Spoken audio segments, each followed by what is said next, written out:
Sean todos bienvenidos a este programa Preguntando se llega a Roma. Hoy con un invitado súper especial.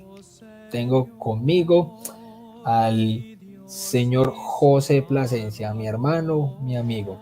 José, un placer, hermano, tenerte por aquí. ¿Qué tal, William? Gracias por la invitación y bueno, realmente es un privilegio y una oportunidad poder estar aquí y tratar de compartir algo que pueda ser de ayuda para los hermanos. Les cuento que este programa se llama Preguntando se llega a Roma debido a que muchos de nosotros hemos tenido unos procesos de conversión bastante fuertes, en algunas situaciones bastante complejas y en otras bastante largos, debido a que siempre van a haber dudas, preguntas, objeciones, rechazos, pero también van a haber respuestas. Entonces, cuando tenemos honestidad intelectual, cuando tenemos honestidad espiritual y cuando le queremos dar la gloria a Dios, y muchas veces cuando no se cree ni siquiera en Dios, y queremos obviamente encontrar la verdad, por amor a la verdad, si buscamos esta nos va a encontrar. Entonces, vamos a iniciar con este programa haciéndole una pregunta obligada a nuestro genial invitado del día de hoy, al señor José Plasencia. José, cuéntanos por favor, ¿quién es José Plasencia para las personas que quizás aún no te conocen? Claro que sí, bueno, como ya lo mencionaste, mi nombre es José Plasencia, soy de Tijuana, en el norte de México, ahora viviendo en los Estados Unidos, vivo aquí en Phoenix, en el estado de Arizona. Soy pues casado, tengo mi amada esposa y tengo 2 hijas. Y ando pensando a ver qué otro dato puedo proporcionar para que tengan un poco de idea de quién soy yo. Pues soy el mayor de 5 hijos. Me tocó ser el hermano mayor. Licenciatura es en psicología, aunque realmente decidí no dedicarme al ramo de la psicología. Pero bueno, les menciono esto para que tengan un poco de idea. Como los que habrán visto mi testimonio, si no lo han visto, bueno, fui protestante 20 años y pues, tuve una reconversión a la Iglesia Católica, porque sí crecí en un hogar católico, ¿no? Pero tuve una reconversión a la Iglesia Católica y bueno, a muy grandes rasgos, ya les di en una cápsula quién soy yo, ¿no? Por decirlo así. Claro que sí. José, cuéntanos dentro de tu formación académica, por ejemplo, nos acabas de decir que tienes la licenciatura pues, en psicología, pero en este momento, por ejemplo, en cuanto a la cuestión de fe, ¿tus estudios han sido más a nivel personal o has llevado algún estudio específico en academia, en universidad? He estudiado en 3 diferentes programas de maestría. Los primeros 2 protestantes. El segundo lo tuve que interrumpir cuando decido hacerme católico, o más bien cuando me doy cuenta que no puedo continuar en una buena conciencia siendo protestante y por lo tanto pues continuar en ese programa de una maestría en divinidades en una institución protestante. Entonces pues renuncio al programa de maestría en divinidades y bueno, actualmente estoy ahora en un programa de una maestría en teología, pero ahora sí en una universidad católica. Y eso es lo que actualmente estoy estudiando. Es una maestría en teología. Estudio en el Augustine Institute, en el Instituto Agustín, en Denver, en los Estados Unidos. Perfecto, espectacular, hermano. Bueno, en este orden de ideas, la siguiente pregunta que te quiero hacer, José, es, ¿hace cuánto tiempo eres un católico convencido? ¿Por qué? Ahorita, por ejemplo, inicialmente decías que habías nacido, por ejemplo, en familia católica. Entonces, sabemos que hoy en día hay una gran masa que se hace llamar católica, pero que debido a su mala formación en la fe, por no conocer bien su fe, no son católicos convencidos, sino más bien católicos de tradición y no de convicción. Entonces, ¿hace cuánto que eres un católico de convicción? Sí, así ya bien un católico, así de una convicción fuerte y de una formación más sólida. Bueno, ahí se entraría lo que les mencionaba hace un momento, ¿no? Que tuve una reconversión a la Iglesia Católica y esto ocurrió, bueno, fueron casi 4 años de estar estudiando el catolicismo, de compararlo con lo que yo creía como protestante. También estudié el tiempo de la Reforma protestante, quiénes fueron los principales actores de la Reforma, por qué sucedió la Reforma, cuál fue la respuesta de la Iglesia, qué era lo que proponían estos principales actores de la Reforma. Entonces, después también incluso me fui más atrás, quise estudiar qué sucedió antes de la Reforma, qué se creía. Llegué a los padres de la iglesia, principalmente a los padres apostólicos, que muchos de ellos fueron discípulos de los apóstoles y algunos discípulos de los apóstoles. Y todo esto me lleva casi 4 años. Comienzo esta búsqueda intensa en el 2012, en el año 2012 y um, en el año 2016, en agosto del 2016, es cuando mi esposa y yo, todavía con dudas, todavía con una cierta incertidumbre, pero ya muy avanzados, ya decidimos ir a una parroquia católica, porque decíamos, pues hemos leído muchos libros, hemos visto muchos testimonios, hemos visto debates, estamos convencidos de muchas cosas, pero realmente no hemos experimentado lo que es ir a una parroquia católica, conocer a otros católicos. Así es de que esto ocurriría en agosto del 2016. Y bueno, Ah, ya casi cumpleaños.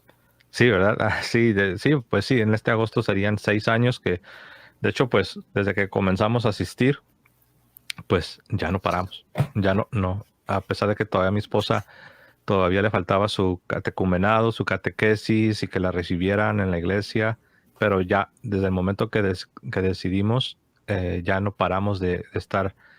Y eso también a pesar de que al principio no podíamos comulgar, porque Claro. necesitábamos todavía resolver nuestra situación, pero aún así, cada domingo, a partir de agosto del 2016 hasta, por la gracia de Dios, hasta la fecha. Hermano, qué belleza, qué belleza. Y ¿cuánto tiempo estuviste como protestante?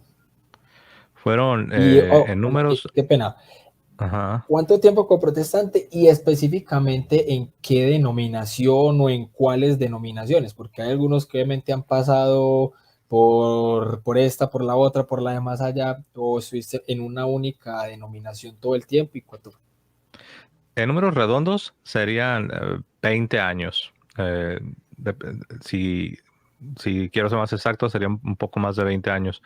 Yo estuve, para ser específico, en la denominación bautista. Ahora, decir que yo era bautista en realidad no es tan específico, porque hay muchos tipos de bautista.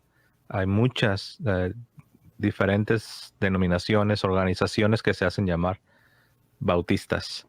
Hay bautistas calvinistas, con las ideas de Juan Calvino. Hay bautistas que no son calvinistas, al contrario, quieren alejarse lo más que pueden de Juan Calvino. Hay muchas denominaciones. Yo pertenecí a la congregación a la que yo pertenecí primero, estaba asociada con una convención bautista, así se llama, Convención Bautista del Sur, que se trata de una denominación de los Estados Unidos, y en inglés es la Southern Baptist Convention, en español la Convención Bautista del Sur. Entonces, esa fue mi primera, por decirlo así, parroquia. Mi primera congregación estaba afiliada a los Bautistas del Sur. Después, en mi segunda congregación, ya se trataba también de una iglesia bautista, pero que pertenece a un movimiento que se hace llamar Bautistas independientes fundamentales. Wow. Bautistas independientes fundamentales. En Estados Unidos, ellos son muy conocidos porque tienen una postura tocante a la Biblia que se le conoce como la King James Only, que significa que ellos creen que la única Biblia que realmente es la palabra de Dios es una traducción que se llama la King James. En español sería la Biblia del Rey Jaime o del Rey Jacobo, según se traduzca. Y ellos dicen que Wow. esa Biblia es la única y que todas las Biblias modernas están corruptas y realmente no son la verdadera palabra de Dios. Entonces estuve en esta congregación que era parte de ese movimiento de bautistas fundamentales independientes. Más allá de ese tipo de posturas un tanto radicales, ah, pues es gente sincera, ¿no? Gente sincera, gente que quiere hacer la voluntad de Dios. Sin embargo, pues no significa que, o sea, las buenas intenciones no eliminan los errores, no eliminan Claro. las realidades, ¿no? Entonces ahí estuve. Después ya en los Estados Unidos, ah, volví a lo que fue como quien dice mi tercera iglesia o congregación. Y esta tercera congregación a la que yo pertenecí, porque recuerden que esto que les estoy contando es un lapso de 20 años. Entonces, en 20 años estuve como en tres diferentes congregaciones. La tercera y la Las tres fueron última, bautistas. las tres bautistas, sí, así es. Y la última era también parte de los bautistas del sur, pero era de teología reformada. O en otras palabras, tenían las doctrinas calvinistas, sí las creían, sí las sostenían. Sería lo que también se les llama bautistas reformados. Otra manera de decir bautista reformado es bautista calvinista. Creen en la predestinación, creen Claro. en la perseverancia de los santos. Entonces, estando ahí, en esa última congregación, que era de corte bautista reformado, es cuando yo me termino de convencer, es cuando yo me convierto y es cuando regreso a la Iglesia Católica. Se me ocurre una pregunta en eso que estás mencionando sobre haber estado en tres diferentes denominaciones bautistas y es, ¿qué te hacía salir de una para entrar entonces en otra que tenía obviamente doctrinas o supongo incluso posturas teológicas diferentes? Sí, bueno, si vamos a hablar de denominaciones, en la realidad fueron dos. Solo fue la Bautista del Sur y la Bautista Independiente Fundamental. Ok, Entonces, cuando dije tres, me refería a parroquias. O sea, en mis 20 años me tocó transitar por tres diferentes parroquias, por así decirlo. De sí, hecho, siempre estuve ah, bien fuertemente en contra de andar brincando de una congregación, porque es muy común, pues hay que decirlo. En el mundo protestante hay gente que es una exageración, ¿no? Pero cada semana están brincando de una congregación a otra y andan nomás como explorando, quieren conocer. Si son solteros, pues quieren conseguir esposa y andan buscándola en diferentes lugares y cosas de ese tipo. Y, y yo siempre estuve en contra de andar así, como algunos les llaman chapulines, o sea, saltamontes, andan de un lado para otro claro. y no. Entonces, en 20 años estuve en tres distintas congregaciones. Pero sí hay una diferencia entre los bautistas del sur, que fue la primera que estuve, y después cuando yo me uno a otra congregación que también era bautista, pero ya era fundamental independiente. Ah, pues la teología era básicamente la misma, pero a mí me gustó que en esta otra congregación o parroquia a donde yo llegué, ah, me gustó que tenían un deseo muy fuerte por lo que en esa tradición se llama evangelismo, por diríamos nosotros, evangelización. Tenían Ok. un fuerte deseo del evangelismo, de la evangelización. Y a mí eso me encantaba. Entonces, donde yo estaba, no había ese dinamismo, no se Era promo, muy independiente. no sé, pues la verdad no sé cuál sería la razón, pero no, como que no estaba muy avivada no estaban muy a tono con la evangelización y yo llegué a esta otra y me gustó eso. Entonces, después de un tiempo de estar meditando, de estar orando, pues hablé con el que era mi pastor y le platiqué, fui directo y pues le dije, sabes, es que acá en este lugar me gusta lo que veo, el trabajo de evangelización que están haciendo y siento que esto es algo bueno para mí, siento que lo necesito para mi vida espiritual. Y pues sí, como decimos, me dio su bendición, por así decirlo, y me dijo, no, entiendo, dice, sí estoy, me da tristeza que te vamos a extrañar, pero también puedo ver lo que me estás diciendo, que es algo que va a ser bueno para tu vida y yo quiero lo mejor para ti. Entonces sí, me cambié. Entonces, básicamente fue por razones de, por así decirlo, de razones de espiritualidad, no tanto teología, porque la teología básicamente era la misma. Ujú. Ok. Bueno, mi hermano, en este momento ya vamos a entrar al plato fuerte de lo que es este programa, preguntando se llega a Roma. ¿Por qué? Porque en esta sección quiero que nos cuentes primero cuáles fueron esas dos o tres, a tu elección, dos o tres dudas, preguntas u objeciones más fuertes, las dudas que más te impedían abrazar la fe católica, que era lo que más te ataba, lo que más te impedía llegar allá. ¿Cuáles fueron esas tres preguntas, dudas u objeciones? Bueno, yo creo que tal vez lo principal que me impedía ah, considerar el catolicismo era una doctrina que todo protestante tiene muy arraigada, que es lo que se conoce como la sola escritura, la idea de que única y exclusivamente la Biblia es infalible y que única y exclusivamente la Biblia es lo que debe ser utilizado para nuestra doctrina y nuestra moral. Entonces, en otras palabras, nosotros no teníamos la noción de un magisterio que pueda enseñar de manera infalible. No teníamos la categoría de de la tradición apostólica.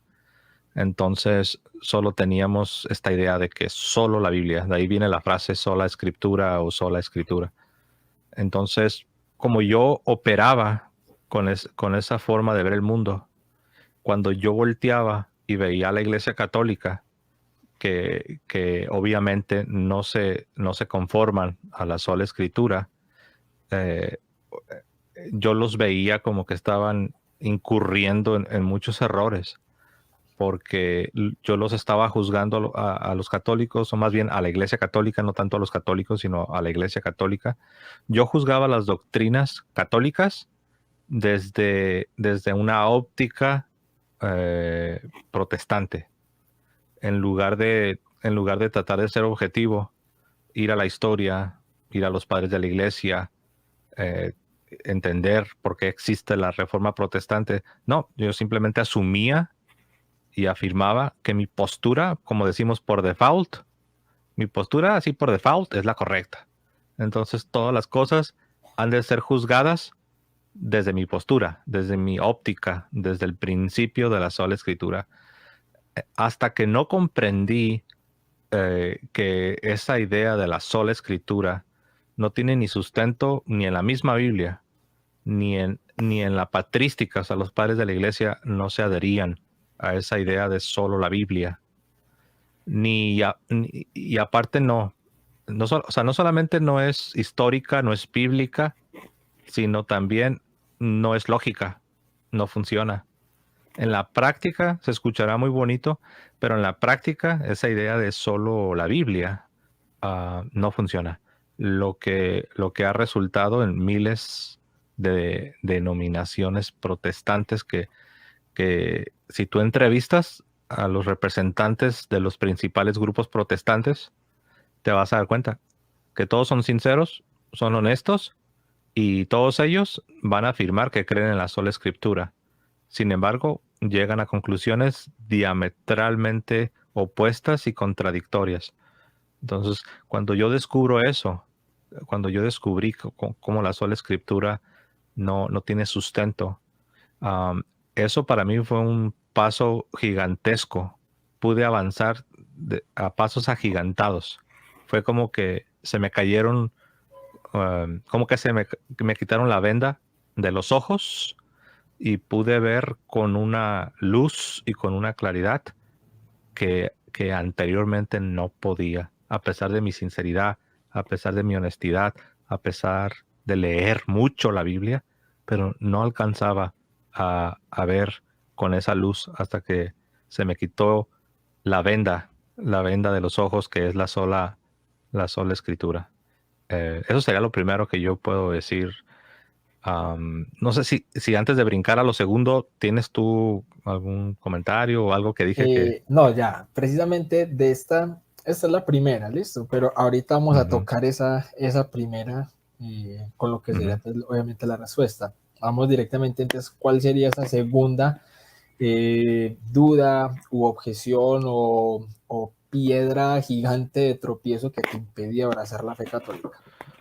Yo creo que la segunda cosa que, que representaba para mí un monte Everest, es decir, algo imposible de sobrellevar, de vencer, am, serían, sería la Virgen María, las doctrinas marianas.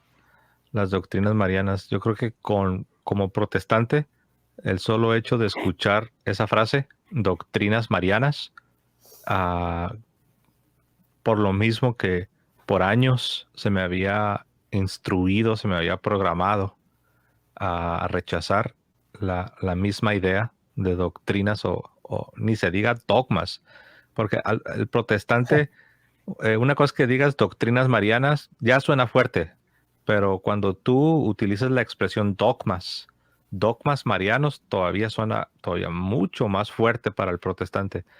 Entonces, nada más de escuchar la frase, nada más de escuchar la expresión dogmas marianos, sí, para mí era como que si me daba un cortocircuito, porque, repito, porque en mi sistema de teología yo no tenía una categoría para eso. Y ah, pues no solo eso, sino que también al protestante se le enseña, directa o indirectamente, se le enseña que esta idea de la Virgen María, conforme lo enseña la Iglesia Católica, supuestamente es contrario al Evangelio y supuestamente la devoción a la Virgen María es una especie de competencia, es algo que compite y se levanta contra la pureza y la gloria de Cristo.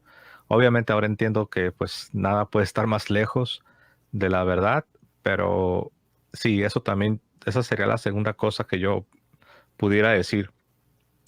Los dogmas marianos para mí ah, sí, representaban algo muy duro, algo que yo, por más que me esforzaba pensando, no encontraba la manera de poder realmente ser católico y al mismo tiempo en una buena conciencia creer los dogmas marianos. Para mí era como el agua y el aceite, como que según yo había una contradicción. Ujú. Bueno, entonces, en este momento llevamos dos. ¿Tienes un tercero o esos eran los dos pilares impresionantes que desmontándolos abrazas de una la fe católica? Bueno, si tuviese que agregar un tercero, y creo que lo hay, pues sería lo que se le conoce como la justificación por la fe sola, la famosa sola fide. Sola Otro fide, pilar pues, protestante. ujú, la sola fide es una frase latina que significa solo la fe, que básicamente que el ser humano es salvado únicamente por la fe, sin la necesidad de las obras cristianas. Las obras cristianas no juegan un papel en lo que es la salvación, la justificación.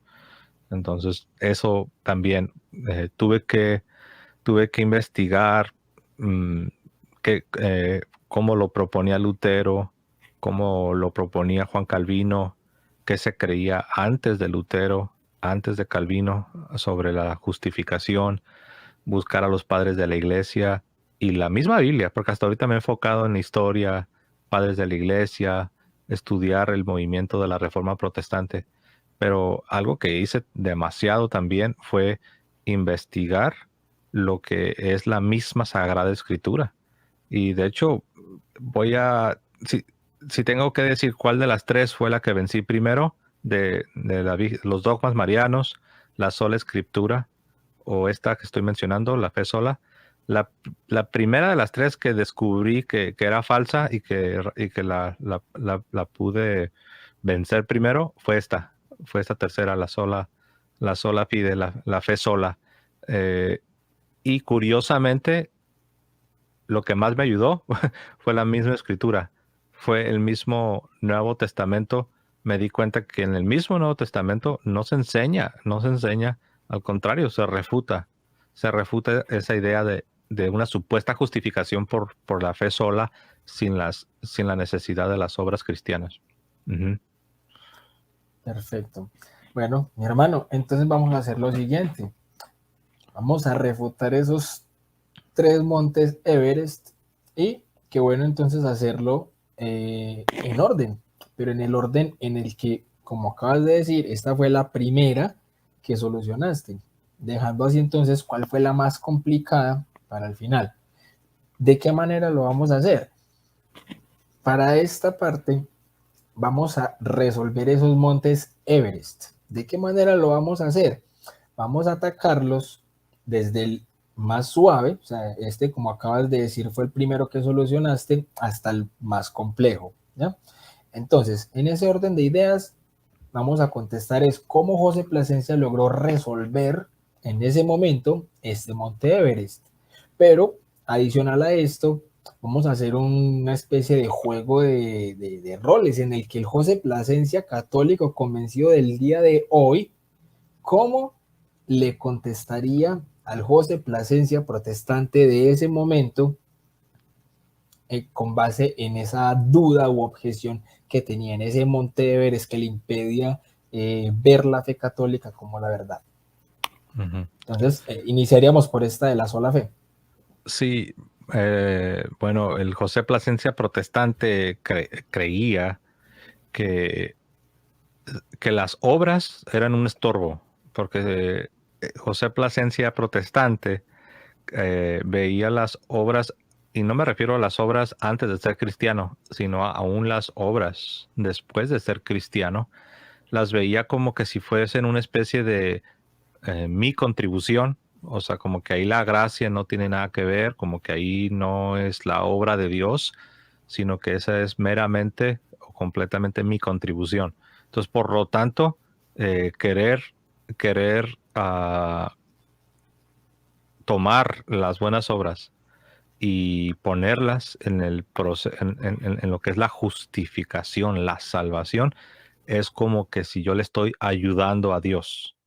Entonces, había versículos en la Sagrada Escritura que yo malinterpretaba.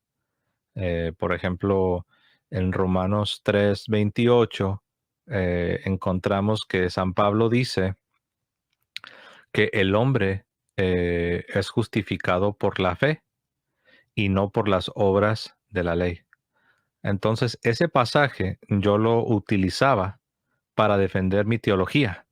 Y yo decía, ¿ves? Aquí dice San Pablo que el hombre es justificado por la fe. Ahora, yo en mi mente imaginaba que ahí decía por la fe sola, pero ese pasaje no dice por la fe sola.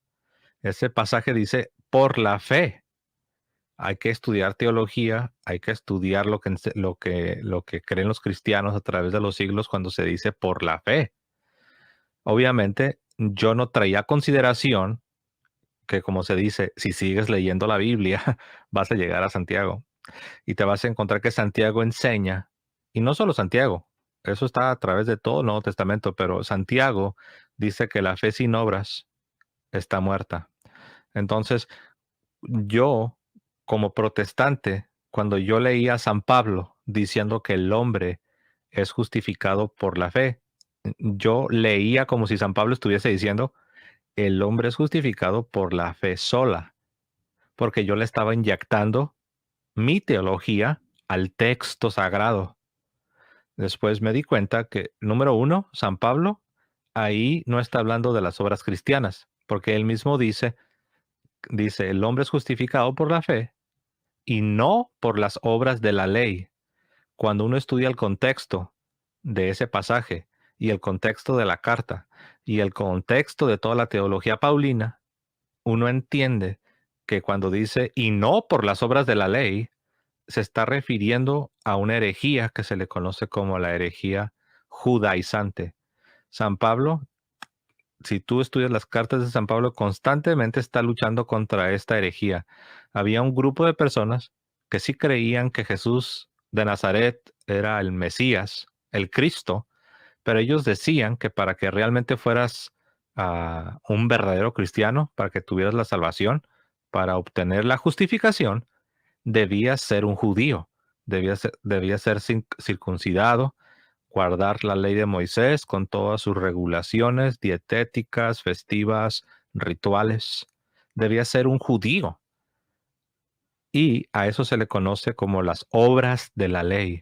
Y es a eso a lo que San Pablo se refiere cuando dice que el hombre se salva por la fe de Cristo, la cual es una fe viva, no es una fe muerta, porque la fe no es una fe sin obras, porque la fe sin obras está muerta. En otras palabras, en Romanos 3:28, San Pablo está combatiendo la herejía de los judaizantes que enseñaban todo esto que acabo de decir. San Pablo no está diciendo que las obras cristianas son parte de la economía de la salvación. ¿Por qué? Porque si uno lee en Romanos capítulo 2, verso 6, vamos a encontrar al mismo San Pablo que dice que Dios en el día del juicio va a juzgar a todos los hombres conforme a sus obras. Y a los que hicieron el bien, a los que obraron el bien, los va a recompensar con la vida eterna, con la gloria. Y a los que obraron el mal y rechazaron la verdad, los va a recompensar con la condenación eterna, con la perdición. Entonces, si nosotros tomamos la interpretación protestante sobre Romanos 3:28, de que supuestamente ahí San Pablo estaría diciendo que el hombre es justificado por la fe sola, entonces estaríamos poniendo a San Pablo en contra de San Pablo. Estaríamos poniendo a San Pablo del capítulo 3 en contra del San Pablo del capítulo 2. Entonces eso sería una evidente y manifiesta contradicción. Entonces me di cuenta que la forma en que los católicos lo enseñan está en armonía con los padres de la iglesia y también está en armonía con el mismo texto sagrado. Me di cuenta que San Pablo ahí no está diciendo que no necesitas las obras cristianas. San Pablo está atacando la herejía de los judaizantes. Entonces mis ojos se abrieron. Y también algo que me ayudó es aprender dos cosas. Aprendí que Martín Lutero alteró el pasaje que yo estaba haciendo referencia de Romanos 3:28. Él le agregó una palabra a ese texto y da la casualidad que la palabra que Lutero le agrega a Romanos 3:28 es la palabra sola. De hecho, si tú revisas el Nuevo Testamento en alemán, que tradujo Martín Lutero después de que fue excomulgado en el año 1522, si tú revisas Romanos 3:28 en el Nuevo Testamento alemán de 1522, te vas a dar cuenta que él le agregó la palabra sola para que dijera, el hombre es justificado por la fe sola. Se lo agregó, no está en el griego, perdón, no está en el texto griego. Entonces es obvio que él está forzando su teología o su interpretación al mismo texto sagrado. Eso, cuando yo lo descubro, digo, wow, ¿qué es eso? Dije, aparte es obvio que lo está haciendo para defender su teología. Después también aprendo que Santiago 2:24 Santiago 2:24 es el único versículo de toda la Biblia que habla de una fe sola. Si tú preguntas, ¿hay versículos que hablan de una fe sola? La respuesta es sí, solo uno. Pero resulta que ese único versículo, que es Santiago 2:24, cita la fe sola, pero para refutarla. Dice, vosotros veis pues que el hombre es justificado por las obras cristianas de la gracia de Dios por el Espíritu Santo. Dice, vosotros veis pues que el hombre es justificado por las obras cristianas, obviamente. Dice, y no por la fe sola. Esa es la única vez que un autor sagrado, o perdón, que un escritor sagrado, la única vez que un escritor sagrado utiliza la frase esa de fe sola, y no para defenderla, no para enseñarla, no para exaltarla, sino para refutarla hasta el suelo. Entonces, para mí, wow, eso fue como que dije, ¿por qué no lo vi antes? Ah, y algo que no he dicho, hablando de Santiago. El mismo Martín Lutero que insertó la palabra sola a Romanos 3:28 es el mismo Martín Lutero que dijo que la carta de Santiago era una carta no inspirada, es decir, que no debería pertenecer a la Sagrada Escritura. Dijo que él rechazaba la inspiración de la carta de Santiago. ¿Por qué? Pues por lo que acabo de mencionar, porque ahí estaba Santiago 2:24 como un testigo fiel en contra de la nueva teología de Martín Lutero. Quiero decir algo y aquí te doy la palabra. Ha habido quienes me han dicho, no, sí, pero dice, es cierto que Martín Lutero se pronunció en contra de la inspiración de Santiago, pero sea lo que sea, al final sí la incluyó. Y yo siempre le respondo, sí, sí la tradujo y sí la dejó ahí, pero ¿has leído el prefacio? Entonces, sí la tradujo, sí la dejó ahí, pero en el prefacio, en la introducción, en el encabezado, Martín Lutero se aseguró de dejar bien en claro que él rechazaba la inspiración de esta carta, la carta de Santiago. Entonces, para mí eso fue un parteaguas, sin mencionar que me di cuenta que eso de la fe sola no se enseñó por 1500 años de cristianismo hasta que vino Martín Lutero. Y hay un libro que se llama Justicia de Dios. De hecho, el título del libro es en latín, Justicia Dei, Justicia de Dios, de el autor Alistair McGrath, que es un teólogo e historiador anglicano, y él hizo una investigación profunda. Y él dijo que no encontró en los primeros 1500 años esa idea de que somos salvados por una fe sola. Y Alistair McGrath llamó a esa doctrina de Martín Lutero, la llamó un novum teológico. En otras palabras, una innovación teológica. Entonces, para mí, prácticamente dije, esto ya, o sea, no puedo seguir abrazando esta creencia en la fe sola. Excelente, espectacular. ¿Cómo fue que ibas resolviendo esto? Pero bueno, yo creo que de esa misma manera que lo has ido explicando, sería como la forma en la que el mismo José Plasencia, de hoy católico, le hablaría y le diría entonces al José Plasencia protestante. Creo que le quedaría más que claro en este orden de ideas, con la paciencia que caracteriza a José. Sí, pues, eh, yo creo que el José Plasencia católico le diría al José Plasencia protestante, pues le diría eso, ¿no? Oye, ¿no sabes que Martín Lutero fue el primer proponente de esa idea de una justificación por fe sola? ¿No sabes que Martín Lutero le agregó la palabra sola a Romanos 3:28? ¿No sabes que la única vez que aparece la frase fe sola es para ser refutada? ¿No sabes que Martín Lutero negó la inspiración de la carta de Santiago? ¿No sabes que aún teólogos expertos en el protestantismo reconocen que esa doctrina de la fe sola, como la articula Martín Lutero, es una novedad teológica? Eso le diría yo, ¿no? Al José Plasencia protestante. exacto. ¿Por qué lo diría yo de esta manera? Es porque sé que en este momento hay muchos José Plasencias protestantes que pueden estar viendo en este momento esto. Quizá no lo crean en este preciso momento, pero ahí es donde está el reto. Ir a investigar, ir a leer, ir a enterarse. No hacerlo es deshonestidad intelectual y espiritual. Simplemente anclarse en un posible error. si está abierta la puerta de que quizás estoy o no equivocado, pues lo menos que puedo hacer es ir y enterarme si es verdad esto que me están diciendo o no. Bueno, Ajá. sí, dime, José. Sí, solo iba a decir que otra cosa que me ayudó a mí, al menos a mí me ayudó bastante, es comprender que la justificación es un proceso. Eh, Esto puede variar dependiendo de la tradición protestante, porque ese es otro detalle. Muchas veces decimos protestante en singular, como si se tratara de algo monolítico, algo que solamente es una cosa y eso es. Pero la verdad sabemos que no. Hablar del protestantismo es hablar de muchas posturas, de cientos de posturas, incluso de miles de posturas en diferentes doctrinas. Pero en la tradición donde yo estaba, que no es pequeña y sé que muchos lo creen así, no aceptábamos que la justificación fuese un proceso. Afirmábamos que la justificación era un instante, que solo es al inicio de la vida cristiana, y que ya Dios te justifica y estás justificado. Y ya todo lo demás, sí, sí es importante, pero no tiene nada que ver con tu justificación.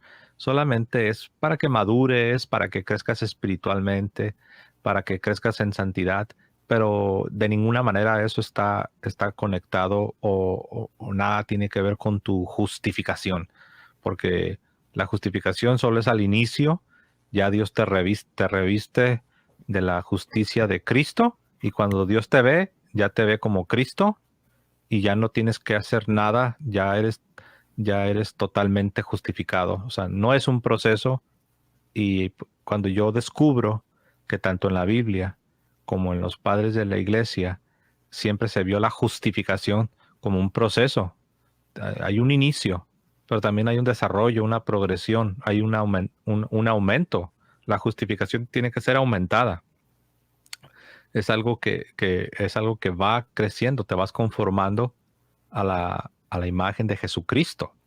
Entonces, cuando yo comprendí eso, para mí también fue eso, me ayudó bastante. Cuando yo estaba anclado con la idea de que la justificación solo era un instante al principio, y que la santidad no estaba conectada con la justificación, o al menos no la afectaba, porque hay unos que dicen, sí, sí está conectada, pero de tu santidad no depende tu justificación. Entonces, pues eso es un grandísimo error, y descubrir eso me ayudó bastante. Sí, claro, no, incluso hoy para todos eso es algo que nos continúa ayudando en cada momento.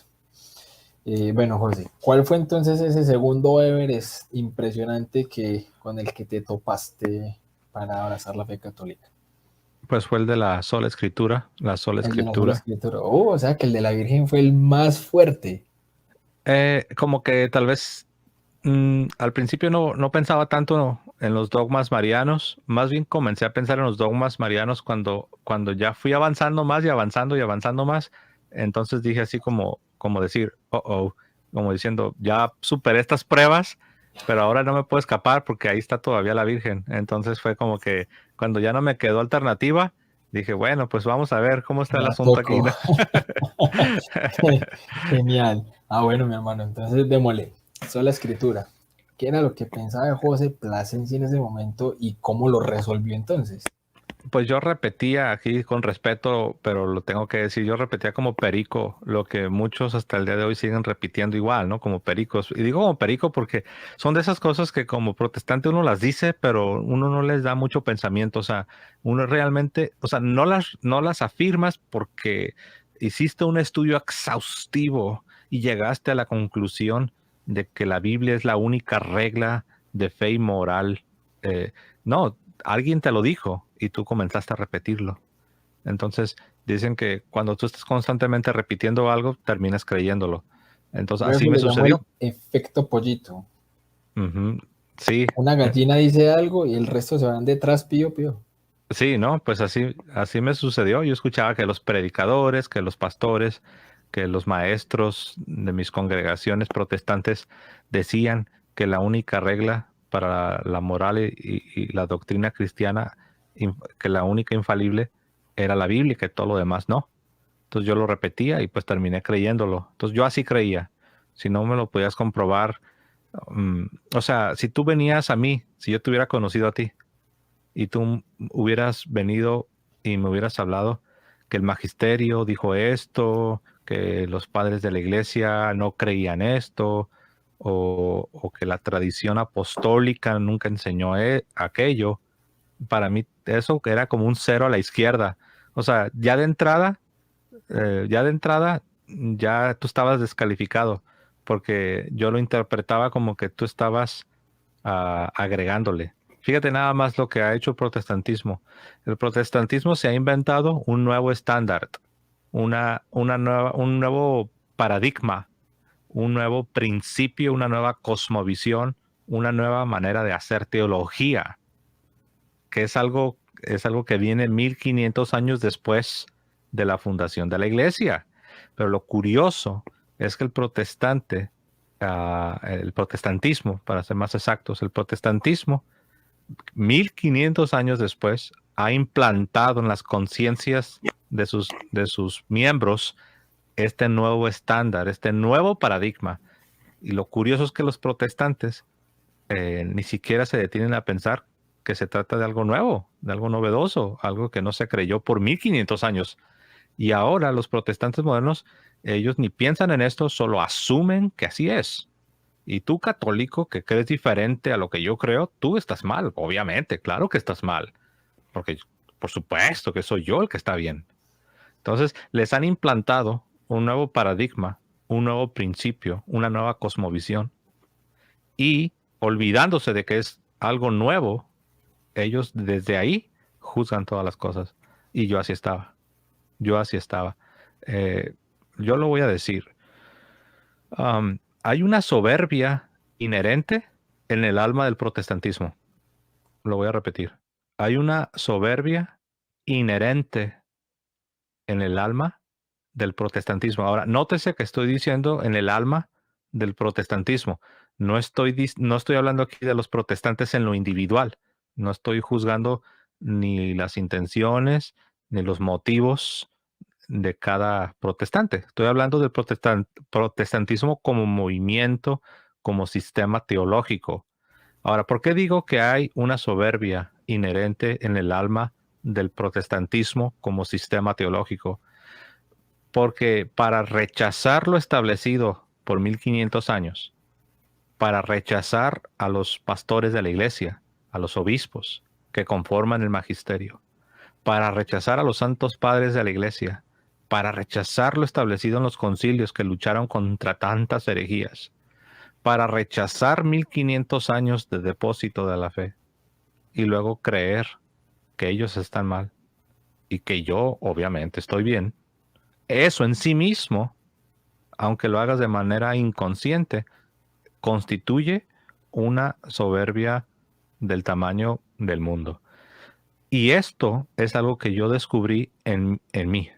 Yo tuve que llegar a un punto donde me di cuenta que esencialmente mi problema, más que teológico, más que objeciones teológicas, mi problema era una soberbia, de que yo creía que sabía más que el Papa, yo creía que sabía más que los obispos, yo creía que sabía más que los teólogos católicos, y esto se debe a que inconscientemente absorbí lo que yo siempre llamo el alma del protestantismo, es decir, una soberbia que es inherente, o sea, que es parte orgánica del movimiento del así llamado Reforma Protestante.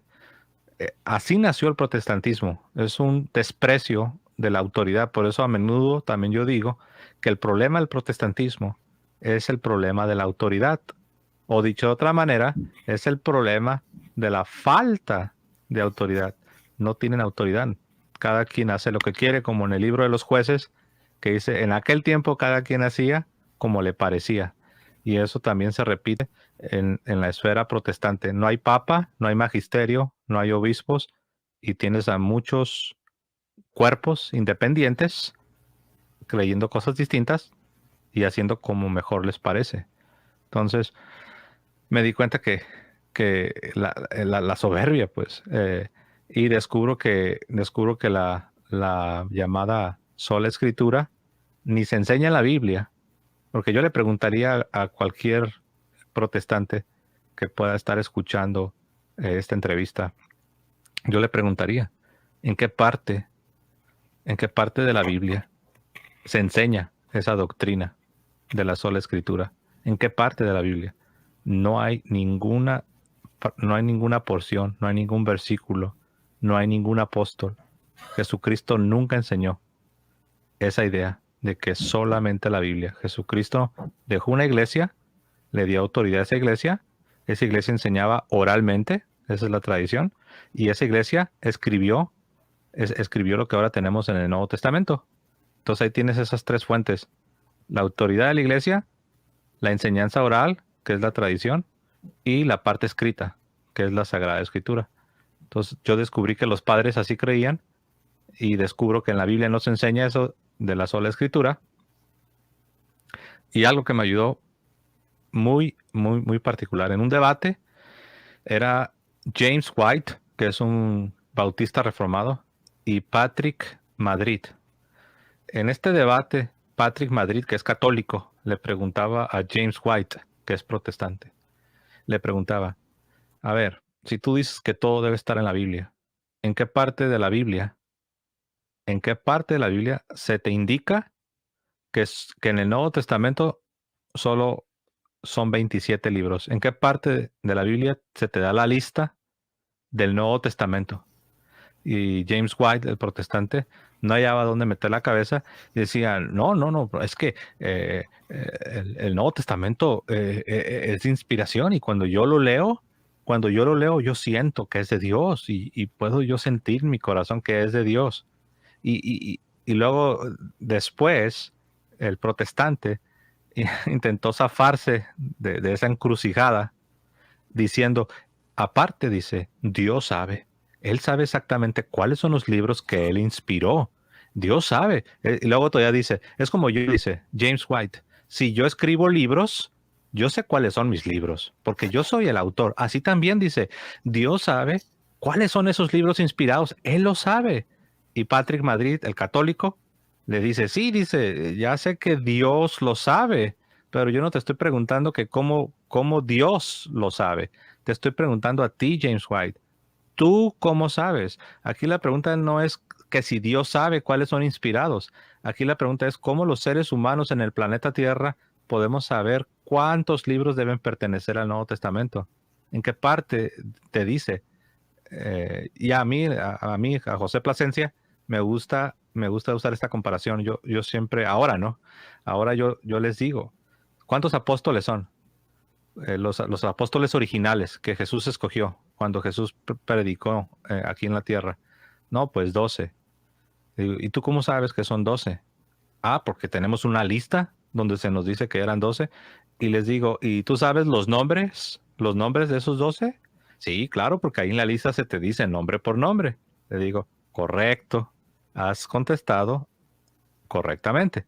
Ahora te pregunto yo, ¿me podrías mostrar en qué parte se te da la lista de 27 libros?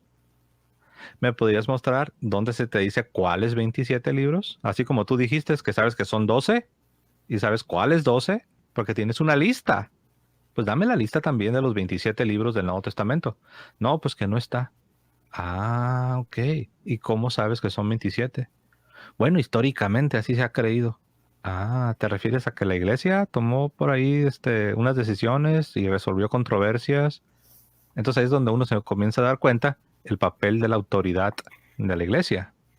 Y bueno, ya para cerrar este punto, así fue como me di cuenta que la sola escritura no es histórica, no es bíblica, y aparte hay doctrinas que yo como protestante sí las creía, pero que realmente no las podía sostener apuntando a un versículo o a una porción de la Biblia. Entonces yo dije, wow, dije, esos católicos parece que al menos en este punto están en lo correcto.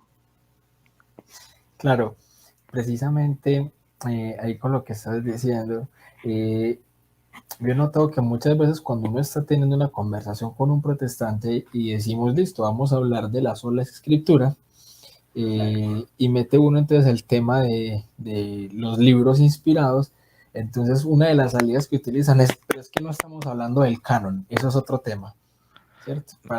No estamos hablando del canon, eso es otro tema diferente. Entonces, claro, Sí, esa es la escapatoria. sí, eso traducido al castellano, eso significa no tengo respuesta para esta pregunta que me estás haciendo. Por favor, ya no me atormentes. Vamos a brincar de tema. Pero no, de hecho, en un debate que yo tuve sobre la sola escritura con un reformado, eso me dijo. Lo mismo que acabas de decir, eso me lo dijo. Oh, no, no, no. Si querés, en otra ocasión hablamos del canon, pero vamos a enfocarnos en la sola escritura. Y yo le digo, entonces me estás diciendo que la sola escritura no es una doctrina que debe estar respaldada bajo el principio de la sola escritura. No, sí, sí, sí, pero también tiene que ver con el canon. No, le digo, a ver, entonces tú no crees que la idea, o más bien le dije, ¿no crees que el canon es una doctrina que los cristianos deben recibir? Y se atrevió a decir, oh, no, dice, yo no sé si el canon es doctrina. O sea, en otras palabras, llegó a un punto donde tuvo que decir que el canon no era una doctrina. Entonces, si el canon no es una doctrina, ¿por qué creerlo? Y si el canon no es una doctrina, entonces, ¿qué hacemos con la Biblia? ¿Y por qué estoy obligado a creer en los 27 libros del Nuevo Testamento si me acabas de decir que no es una doctrina?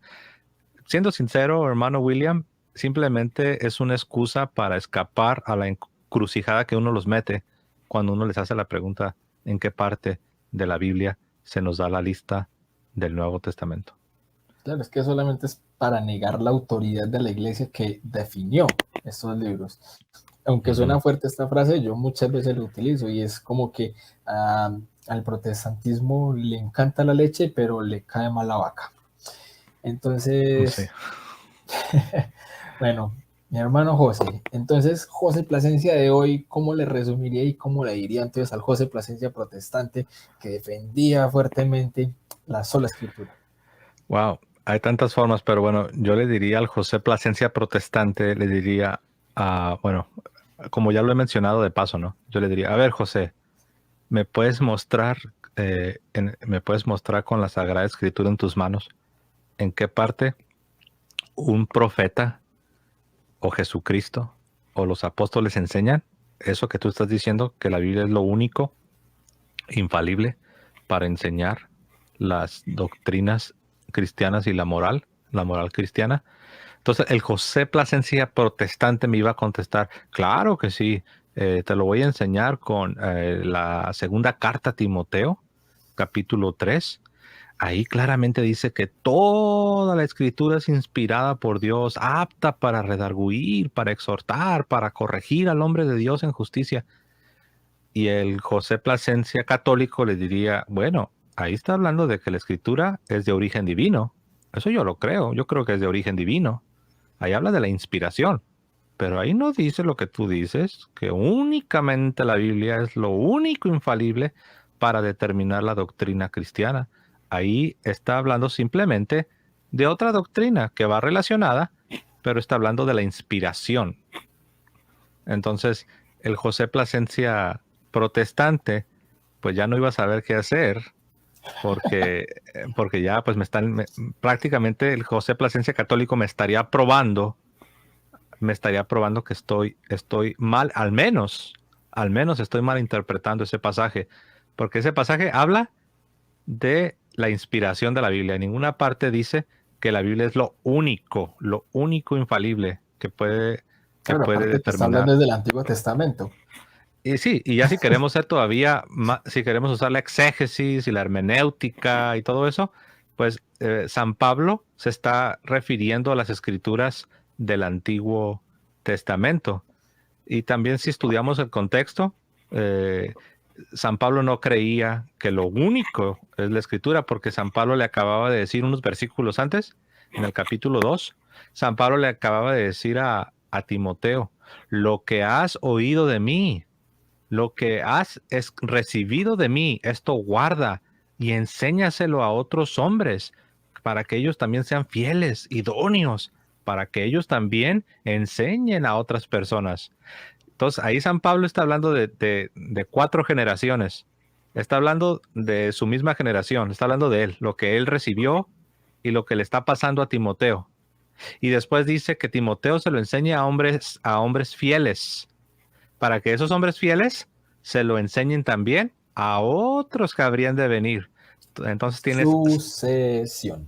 sucesión, exacto. Entonces, y lo que Pablo le estaba pasando a Timoteo, mucho por revelación del Señor Jesucristo, pero también mucho de los apóstoles, porque cuando San Pablo habla de la Sagrada Eucaristía en 1 Corintios capítulo 11, dice, porque yo también recibí, ahí la palabra recibí es paradosis, es algo que se recibe y lo entregas a la otra generación. Y San Pablo dice que él recibió lo de la institución de la Sagrada Eucaristía. Sabemos que San Pablo no estuvo presente en la última cena y sabemos que San Pablo lo recibiría de los otros apóstoles.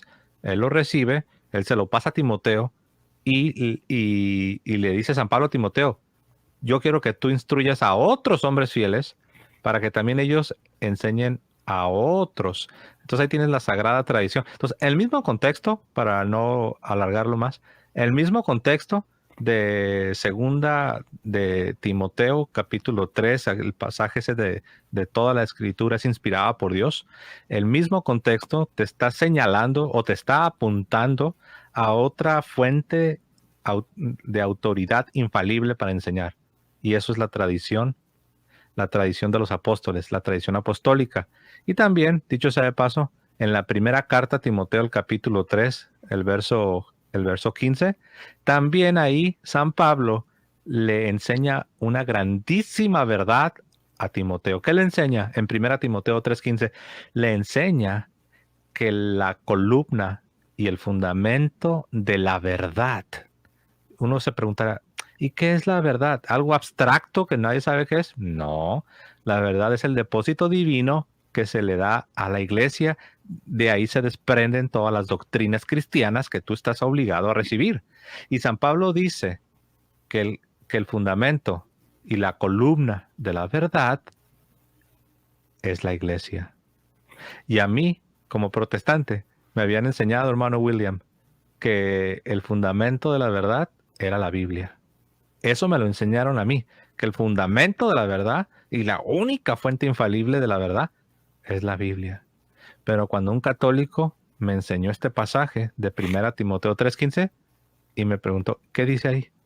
No, pues aquí dice que la columna y el fundamento de la verdad es la iglesia del Dios viviente. Entonces, ¿sabes qué, hermano William? Ahí ya sí doblé las manos y dije, no, Imposible. pues ahí dice que la iglesia, pero todavía no acababa ahí el drama, porque entonces yo me pregunté, ¿cuál iglesia? Porque ahí dice que la iglesia, pero después yo dije, ¿cuál iglesia? Y entonces yo empecé una búsqueda a la que yo titulé La búsqueda de la iglesia histórica, así le llamaba yo, la búsqueda de la iglesia histórica. Deberías escribir un libro con ese título, hermano. Sí, ¿no? La búsqueda, en búsqueda de la iglesia histórica, ¿no? Y al Yo te último, hago pues la obviamente, portada. ¿cómo dices? Yo te hago la portada. Sí, tú me haces la portada, ¿no? Yo creo que es buena idea, ¿eh? Entonces, pues bueno, descubrí que esa iglesia, que es el fundamento de la verdad, pues no es la pentecostal, no es la invisible, no es la luterana, sino que es la única iglesia que ha tenido presencia y permanencia a través de los 20 siglos y se llama la Iglesia Católica. Ujú. Amén. Bueno, mi hermano, vamos con el Eres más grande de todos, que paradójicamente no sabías que lo era, pero te chocaste con este muro impresionante que es nuestra mamá. Sí, oh sí, bueno, ahí no sé ni por dónde empezar.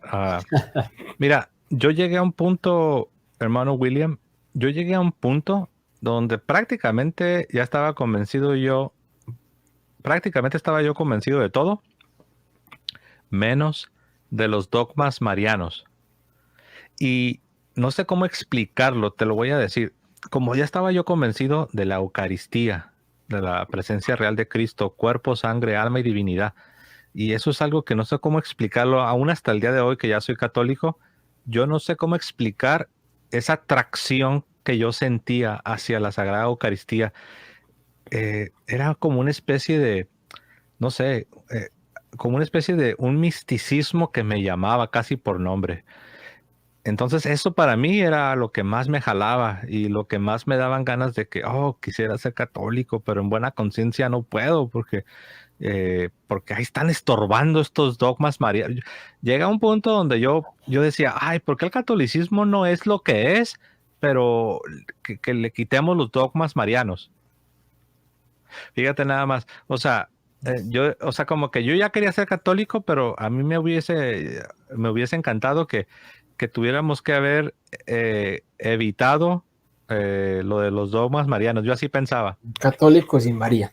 Ajá, yo decía, pues me gusta todo esto, de la gran tradición apostólica y los padres y la Sagrada Eucaristía y toda esta riqueza que evidentemente existe en la Iglesia Católica.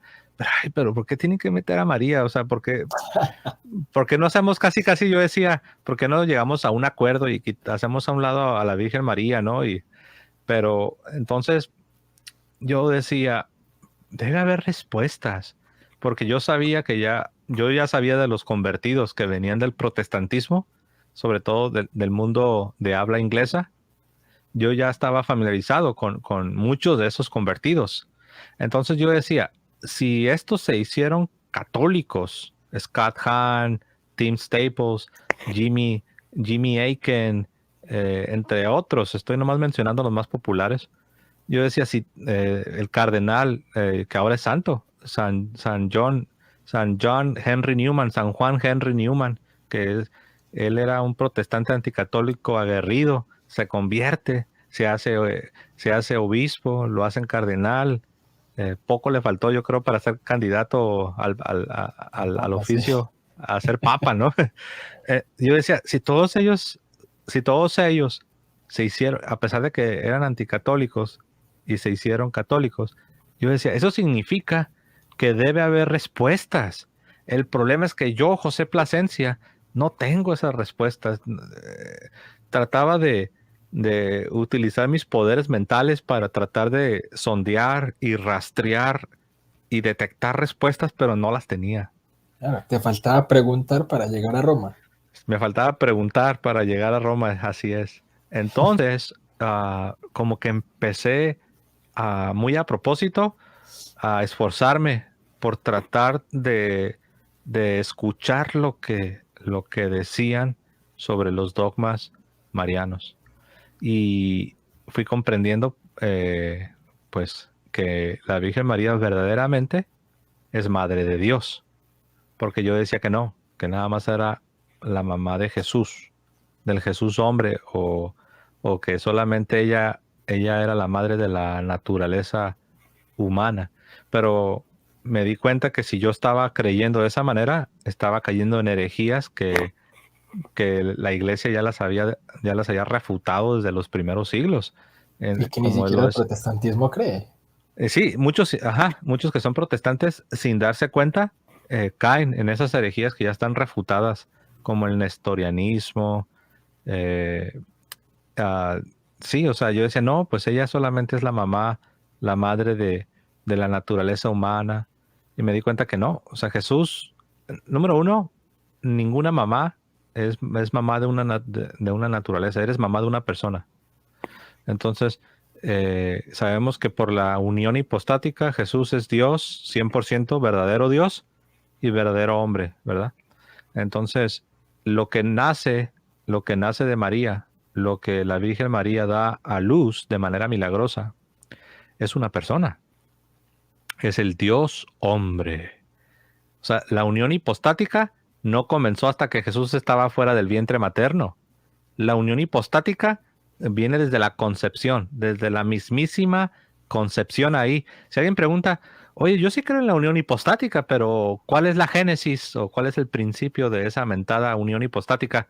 Respuesta, desde el primer microsegundo de la concepción. Entonces, la unión hipostática, esta idea de que Jesús es Dios y Jesús es hombre, viene desde el primer momento en la concepción en el vientre materno de la Virgen María. Entonces, lo que Verbo se hizo carne. así es, así es. O como dijo Santo Tomás de Aquino, me encanta. Santo Tomás de Aquino dijo que así como tú sabes que a Jesús se le llama la palabra, ¿no? Él es la palabra, o en griego el logos.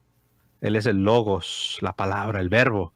Y Santo Tomás de Aquino dice que así como el logos, que es la palabra, entró en los oídos de la Virgen cuando se le anunció y se entiende que el Espíritu estaba haciendo su obra. Dice, así como el logos entra por el oído de la Virgen sin lastimar, dice, así es el logos, la palabra encarnada, sale, es dado a luz sin lastimar.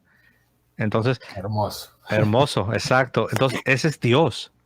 Ese es Dios, es una persona divina. Por eso decimos que Jesús es una persona divina. Entonces, esta persona divina es la que es dada a luz de manera milagrosa.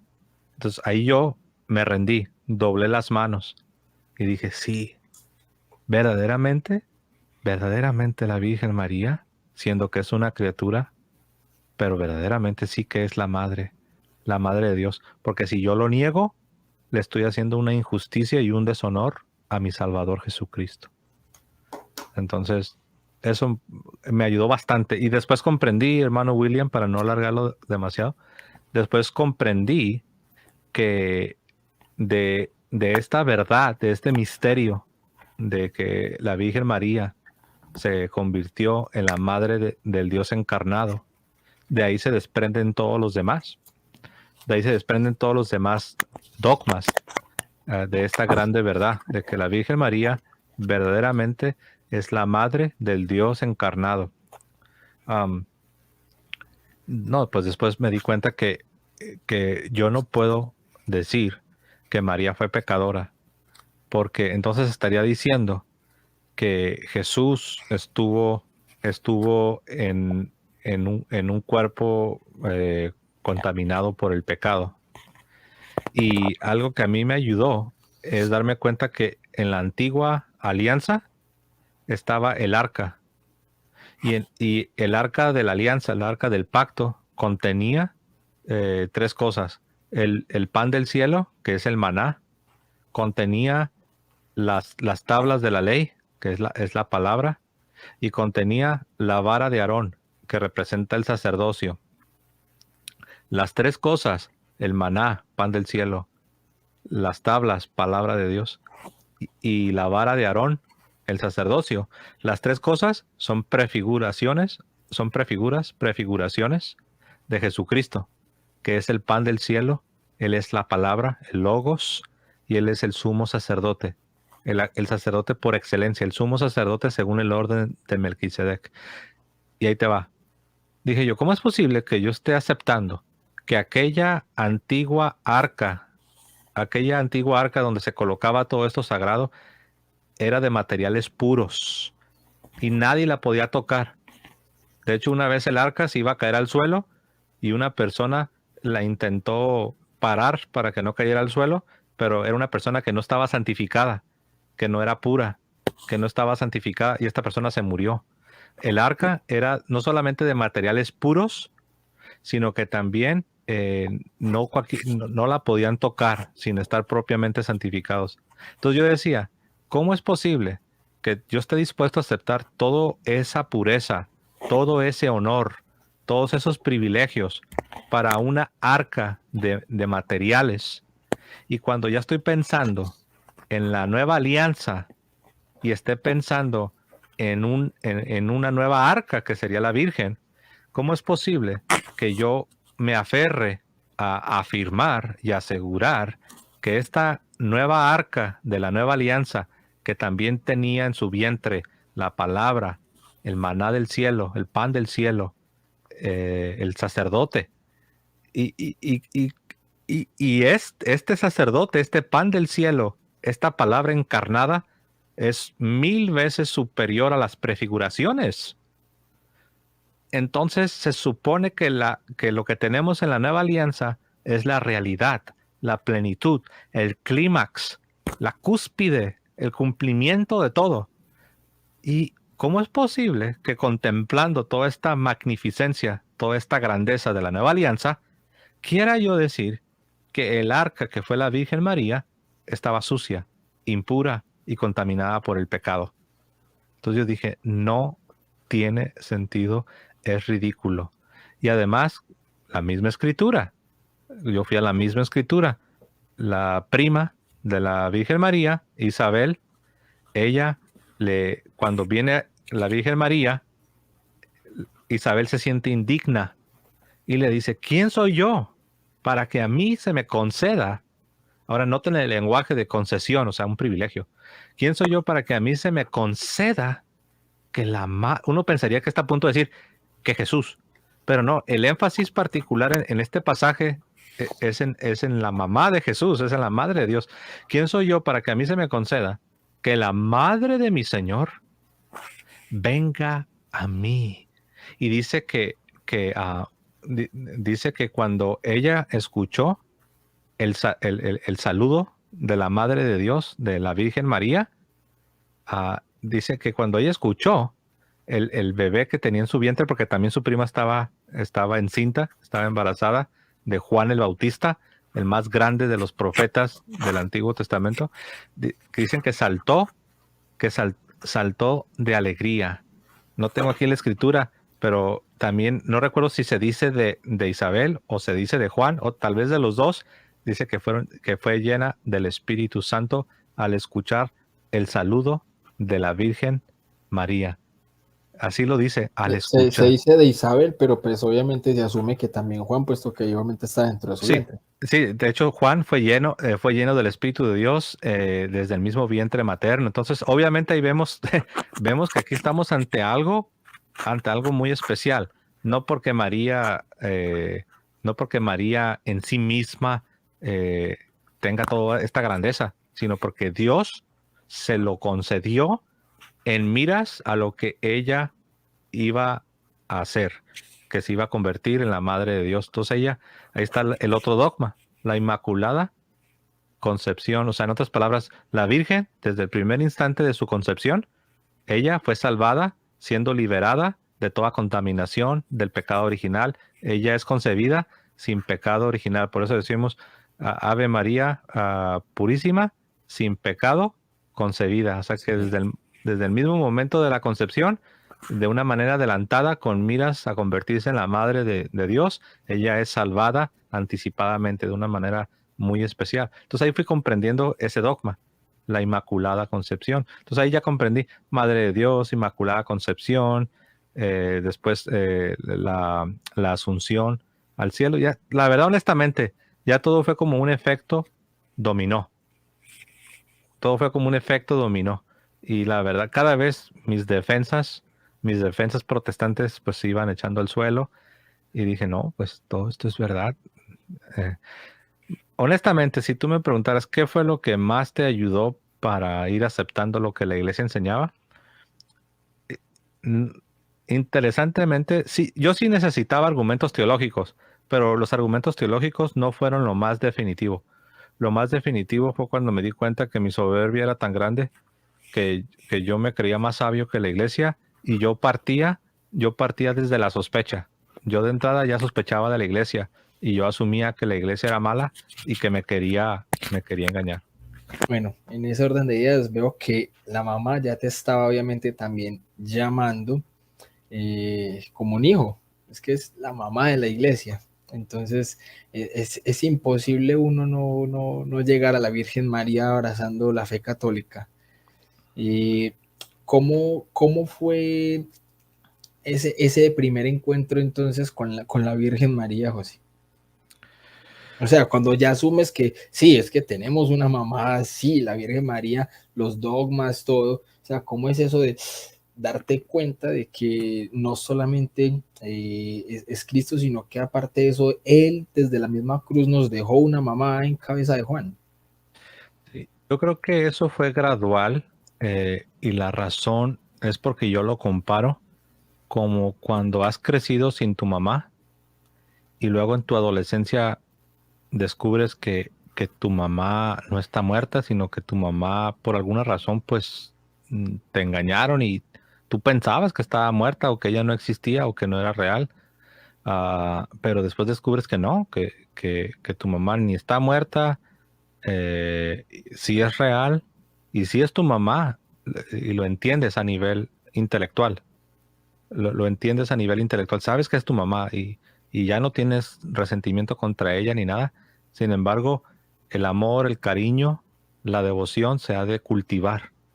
Entonces yo descubrí que intelectualmente yo ya lo acepté, ya no tenía, por así decir, resentimientos, ni rencores, ni una adversión en contra, en contra de la Virgen, ya lo aceptaba todo, pero lo que es la devoción, el cariño, el amor, eh, fue algo que sí fue gradual y aún ya después, aún ya en la iglesia yo todavía necesitaba tiempo para ir conociendo a mi mamá, para ir sabiendo cómo es ella. Eh, También algo que sí me ayudó eh, desde el principio, a pesar de que yo necesitaba tiempo para aprender a amarla y a conocerla, pero algo que sí me ayudó es darme cuenta que la iglesia es una gran familia. La iglesia es una gran familia donde tienes a un padre, tienes a tu Padre Celestial, el creador de todo, incluyendo Nuestra Señora, la Virgen. Ah, pero en esta gran familia Dios te ha dado una mamá. Dios te ha dado una mamá. Así como nos dio una mamá en Eva, nuestra primera madre, según el orden de la creación. Así como Dios nos dio una primera mamá en Eva, pero que falló, como nosotros sabemos. Ahora ya no en el orden de la creación terrenal, sino ahora ya en el orden de la gracia, en el orden de la nueva creación en Cristo. Dios nos dio un regalo muy especial, que es nuestra mamá, es la Virgen María, que también esta maternidad también nos une más a Cristo, porque estamos plenamente identificados, porque ella sigue siendo la madre del Dios encarnado, del Dios hombre, y compartimos este regalo. Entonces, pero yo cuando comprendí que es una gran familia, luego tengo mis hermanos mayores que son los santos, de quienes yo puedo aprender mucho, y ellos también me cuidan y me aman. Entonces, tengo mi Padre Celestial, tengo mi mamá, tengo mis hermanos mayores. Entonces dije, wow, dije, esto es la manera más preciosa en la que Dios te puede dar un abrazo, eh, entendiendo, entendiendo y aceptando esta gran familia que, como dice el profeta Isaías, todo esto es el fruto de la aflicción de Jesucristo. Y esto es algo que tenemos. Entonces, eso a mí me ayudó bastante cuando entendí que la iglesia, el reino de Dios, es una familia. Es la familia, no solamente una familia, es la familia por excelencia, es la familia. Es la familia, no solamente es una más de tantas, no, es la familia. Es es el arquetipo, es el prototipo, es lo que le da. Al contrario, mi familia, que yo amo mucho a mi familia terrenal y sé que tú también amas mucho a tu familia, pero mi familia y tu familia y todas las hermosas familias de la tierra toman su nombre y toman su destello y su imagen de la familia, que es esta gran familia de Dios. Entonces eso a mí me ayudó bastante y pues ya, como tú dijiste, voy a cumplir años de que estoy ya en la iglesia. En agosto cumplo 6 años de ya estar por la gracia de Dios firmemente por convicción como católico. Van a ser 6 años y en esos 6 años mi amor y mi devoción ha ido en aumento. Obviamente el Santo Rosario me ha ayudado bastante porque el Santo Rosario es algo muy hermoso, es la meditación de estos momentos tan especiales de la vida de Jesucristo, que es lo que llamamos los misterios. Es la constante meditación. Hay gente que pregunta, ¿por qué repiten y repiten y repiten? porque nos encanta y nos encanta y nos encanta y nos encanta estar meditando en estas hermosas verdades, en estos eventos tan sublimes de la vida de Jesucristo. Pero alguno dirá, sí, pero el que más repiten es el de Dios te salve María. Le digo, claro, porque de entre todos los misterios evangélicos no hay misterio tan grande y tan sublime como el que repetimos tantas veces. Y una persona me dijo, ¿cuál? Pues le dije el de la encarnación. Dios te salve María, llena eres de gracia, el Señor es contigo. Son las palabras de anunciación que el ángel le está dando a la Virgen, y le está prácticamente lo que el ángel está haciendo, está pronunciando el edicto del rey que viene a cumplir lo que los profetas tanto anhelaban y deseaban ver, a saber, la encarnación, la venida del Mesías, el deseado de todas las naciones, el verdadero Israel, el siervo de Dios, Dios encarnado. Y eso es lo que le anuncia el ángel a la Virgen, y es lo que estamos deleitándonos cada vez que estamos repitiendo: Dios te salve María, llena eres de gracia, el Señor es contigo. Bendita eres tú entre todas las mujeres, bendito es el fruto de tu vientre, Jesús. Estamos repitiendo el más grande de los misterios evangélicos, a saber, la encarnación. También ese misterio se le llama la anunciación. Entonces, y pues, o sea, eso a mí me ha ayudado bastante. No es la única devoción que hay otras devociones, pero sin embargo, pues esta devoción ocupa un lugar muy, muy particular, Claro. sobre todo en la iglesia del rito latino. Sabemos que es algo muy especial, es un regalo también que Dios nos ha dado. Entonces, eso es lo que me ha ayudado bastante. Y yo siento que todavía mi amor sigue creciendo y necesita todavía crecer más. Qué belleza, mi hermano. Claro, no, y es tan grande y tan impresionante esas palabras que estás diciendo, que esas palabras que dan la encarnación partieron la historia en dos, antes de Cristo y después de Cristo. Ujú. Bendito sea Dios. Bueno, mi hermano, ya casi vamos llegando entonces al final. Me parece espectacular pues esto que has compartido hasta este momento con nosotros, con todas las personas que en este momento lo están viendo, con las personas que lo van a ver luego. O sea, es un regalo. Realmente, hermano, esas palabras han sido pues oro puro. Y realmente quisiera entonces ya para finalizar hacerte una pregunta, y es, entonces el José Plasencia de hoy, católico por convicción, ¿cómo sirve en la Iglesia Católica?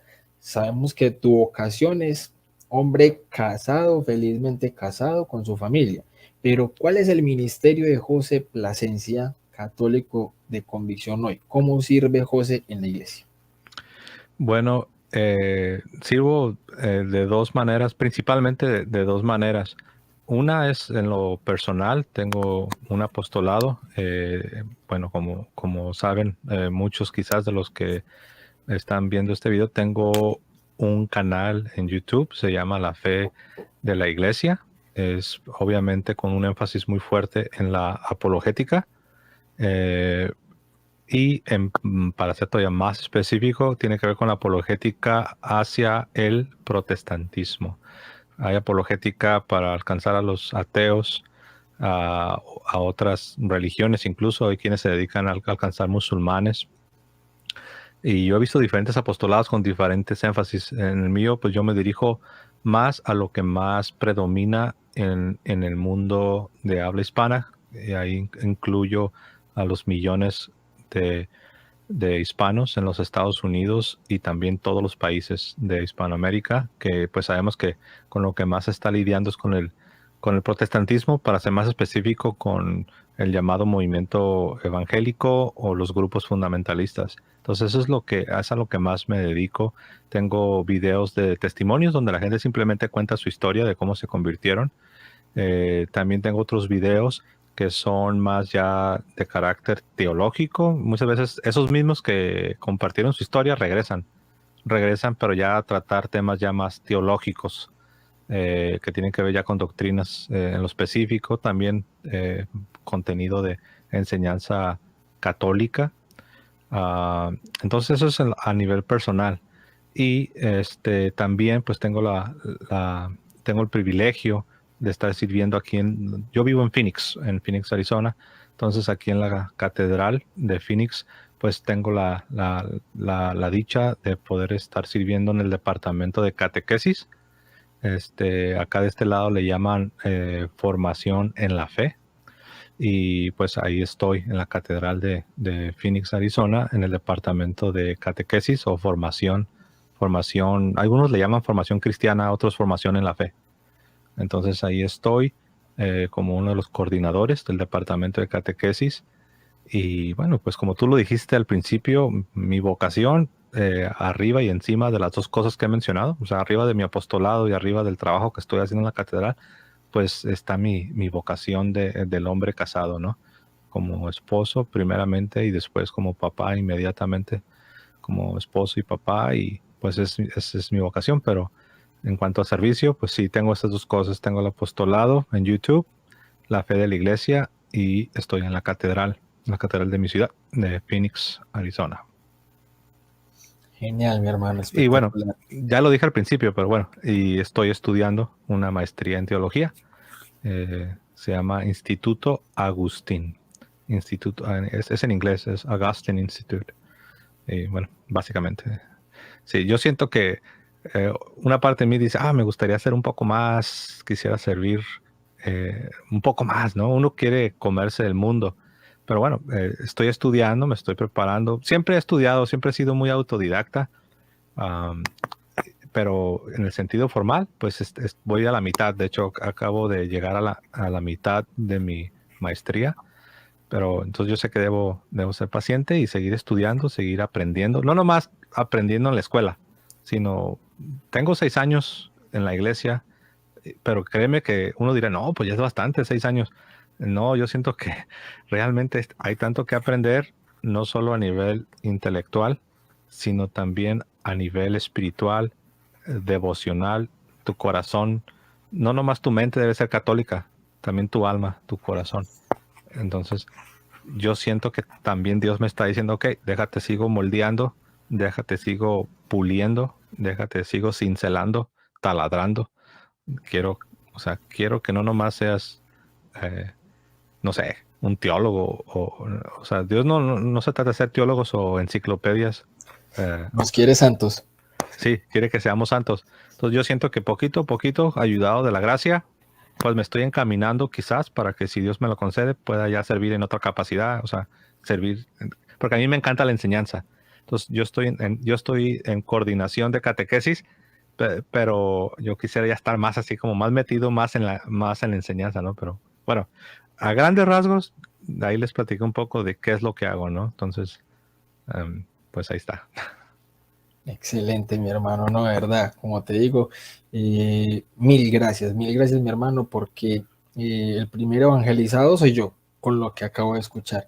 Y quien quiera, de los que están viendo o verán este video, si quieren recibir realmente estas palabras en su corazón, en su mente, en su intelecto, de manera honesta, humilde y con amor, créanme que los frutos que puede dar esto en la vida son demasiados, son demasiados.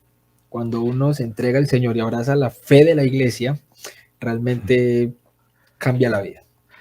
Algo que quiero decir que creo que nunca lo he dicho, pero cuando yo, cuando yo me hice católico, como lo mencioné también al principio, lo mencioné así como de pasada, yo renuncié a mi maestría en divinidades que yo estaba haciendo en una institución protestante. Entonces yo renuncio a ese programa y yo sabía, porque yo ya había servido como asistente de pastor, como misionero, como predicador, como evangelizador en el mundo protestante. Yo estaba 100%, y cuando digo 100%, no me refiero a que simplemente era mi trabajo, sino que realmente en cuerpo y alma estaba bien entregado a todo lo que yo hacía en el mundo protestante.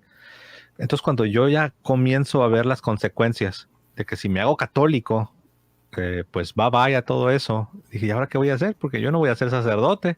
Yo decía, yo no voy a ser sacerdote. Ahí prácticamente ya se acabó mi oportunidad de poder hacer algo. Pero quiero decir algo. intelectualmente yo no sabía, yo no sabía cómo darle respuesta a mis inquietudes. Lo único que sí sabía era algo. Dios me estaba llamando. Dios me estaba llamando. Y lo demás ya no era mi problema. Cuando Dios te llama, tu problema es responder al llamado divino. El problema de Dios, si se me permite la expresión, eres tú. El problema de Dios es encargarse de ti. Y déjalo porque Dios es experto y Dios hace un excelente trabajo encargándose de aquellos que se rinden, que se entregan a Él. Entonces, ¿a dónde voy con esto? De manera gradual, hermano, de manera gradual, poco a poco. Miren, muchos me conocen que tengo el canal de YouTube. Y algunos me dicen, oh hermano, gracias, oh, qué bonito contenido, o qué bonitos videos, lo que uno quiera decir. Pero yo quiero decir algo. Yo jamás había hecho un video en toda mi vida. Jamás. Yo no sabía nada de YouTube, de nada. O sea, ni de cámaras, ni de micrófonos, ni de YouTube. Yo no era de andar en las redes sociales. No, yo no, nada. Y ya era un hombre grande, adulto. Y de manera gradual, sin que yo lo buscase, sin que yo lo pensase, una cosita aquí, otra cosita allá. Y ahora tengo este pequeño apostolado en YouTube, donde a pesar de que no es, como decimos, a pesar de que no es la gran cosa, pero para mí lo es porque sé que viene de Dios. Entonces yo digo, wow, ¿cuándo me imaginé que yo iba a hacer un video, que yo iba a andar con esto, o poder tratar de tocar en alguna medida pequeña a otras personas que ni conozco, que son de otros países? Un día yo tuve una entrevista con el presidente de un apostolado muy fuerte en Estados Unidos, que se llama Catholic Answers, respuestas católicas. Tuve una entrevista y él fue el que me dijo, hermano José, ¿nunca has pensado en estudiar formalmente la teología católica? Cuando él me dijo fue como que me cayó un balde de agua fría, como que así como que dije, oye, pues sí es cierto, ¿no? O sea, dije, ya estuve yo en 2 programas de maestrías protestantes. ¿Por qué no se me había ocurrido pensar en que tal vez puedo estudiar? Para hacer la historia corta, hermano, porque yo sé que ya nos ganó el tiempo, pero me dijo, se llama Chris, como Christian, pero lo cortan y le dicen Chris. Me dijo Chris, me dijo, piénsalo.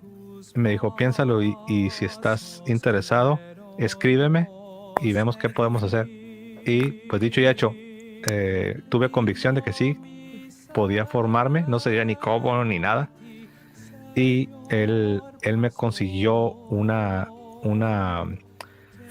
beca. Él me consiguió una beca no es 100%, pero sí me dieron una ayuda. Entonces prácticamente él me mandó a estudiar. Porque si tú me preguntas, ¿cómo llegaste a esa escuela? Pues fue por la recomendación de él. Él fue el que me dio la idea, él me recomendó a la escuela, él me recomendó con el cuerpo académico y me dieron una ayuda, me dieron una beca y bueno, estoy estudiando una maestría en teología. ¿Por qué menciono esto? Porque seguramente alguien puede estar escuchando y tú eres un pastor protestante, eres un teólogo, un profesor protestante y tal vez ya te has convencido de algunas cosas y tal vez estás pensando, ¿pero qué voy a hacer? Mira, yo ni nadie te puede prometer nada. Lo único que te puedo decir es que si tú respondes al llamado de Dios, si Dios te está llamando y tú sabes que la iglesia católica es la iglesia de Cristo, créeme que Dios se va a encargar de ti. No solo de ti y de los tuyos. Porque el Dios que hizo el universo es el Dios que te va a sostener y te va a llevar de la mano derecha y no te va a dejar ni te va a desamparar. Hermano, ni se diga, ya se me fue el tiempo, ni se diga de cuándo me imaginé que yo iba a poder estar sirviendo en una catedral de la Iglesia Católica. Jamás. Imagínate. Belleza. Quiero cerrar eso que dijiste con una frase de San Agustín, que más que frase era una jaculatoria que él utilizaba mucho para Dios. Y él decía, Señor, dame lo que me pides y pídeme lo que quieras. Fundamental. Mi hermano José, de verdad que te agradezco infinitamente este espacio que nos has regalado, tus palabras, tu testimonio. Estoy seguro que esto va a dar muchos frutos como siempre, todo lo que uno hace para la gloria de Dios, empezando con una oración hacia el Señor, pidiendo la asistencia del Espíritu Santo.